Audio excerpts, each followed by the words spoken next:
নমস্কার বন্ধুরা, আমি আজকে আবার আরেকটা রান্না বানিয়ে দেখাচ্ছি। ফুলকপি রোস্ট কিভাবে বানাচ্ছি চলুন আপনাদের সঙ্গে শেয়ার করি। দেখুন, ফুলকপিটা কড়াইয়ের মধ্যে দিয়ে দিলাম, এরপরে জল দিয়ে দিলাম, ভাপিয়ে নেব। তো টমেটো দিলাম, আদা লঙ্কা দিলাম, এবারে একটু দই দিলাম, কাজু দিলাম একটু, এরপরে বেটে নেব। ফুলকপিটা আমার ভাপানো হয়ে গেছে, তুলে নিচ্ছি। এরপরে কড়াইয়ের মধ্যে তেল দিয়ে দিলাম, সরষের তেল। এরপরে দেখুন হলুদ দিয়ে দিলাম ভাপানো ফুলকপিটার মধ্যে, নুন দিয়ে দিলাম, একটু কাশ্মীরি লঙ্কা গুঁড়ো দিলাম। এরপরে ভালো করে দেখুন মাখিয়ে নেব সব কিছু। এরপর কড়াই তেল গরম হয়ে গেছে, ফুলকপিগুলো ভেজে নেব। এটা ভাত রুটি সবের সঙ্গেই ভালো লাগে। এরপরে দেখুন ভালো করে দেখুন ভেজে নিলাম, এরপরে তুলে নিচ্ছি।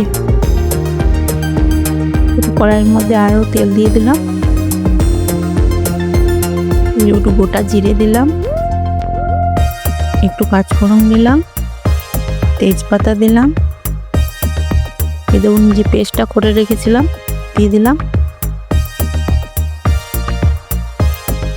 মিক্সির বাটিটা ধুয়ে জলটাও দিয়ে দিলাম, এরপরে হলুদ গুঁড়ো দিলাম, নুন দিয়ে দিলাম স্বাদ অনুযায়ী, কাশ্মীরি লঙ্কা গুঁড়ো দিলাম, জিরে গুঁড়ো দিলাম। এরপরে দেখুন ভালো করে মশলাটাকে ভালো করে নেড়ে চেড়ে নিচ্ছি। ভালো করে এবারে চিনি দিয়ে দিলাম। এবারে দেখুন ভালো করে মশলাটাকে কষে নিলাম, এরপরে ফুলকপিগুলো দিয়ে দিলাম। তারপর খুন্তির সাহায্যে ভালো করে নেড়ে চেড়ে নিচ্ছি, ফুলকপিটার সঙ্গে ভালো করে মিশিয়ে নিচ্ছি। এরপরে জল দিয়ে দিলাম, এবারে খুন্তির সাহায্যে ভালো করে নেড়ে চেড়ে নিলাম।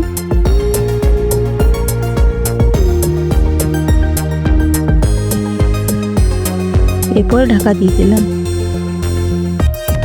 দেখুন কি সুন্দর হয়ে গেছে। এরপর আমি একটু গরম মশলা দিলাম, একটু ঘি দিলাম, আবার খুন্তির সাহায্যে ভালো করে নেড়ে চেড়ে নিচ্ছি। দেখুন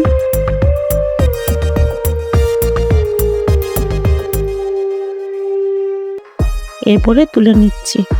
আমার ফুলকপির রোস্ট তৈরি হয়ে গেছে। কেমন হয়েছে বলবেন।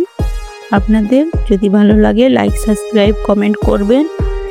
আবার দেখা হবে অন্য কোনো রান্না নিয়ে।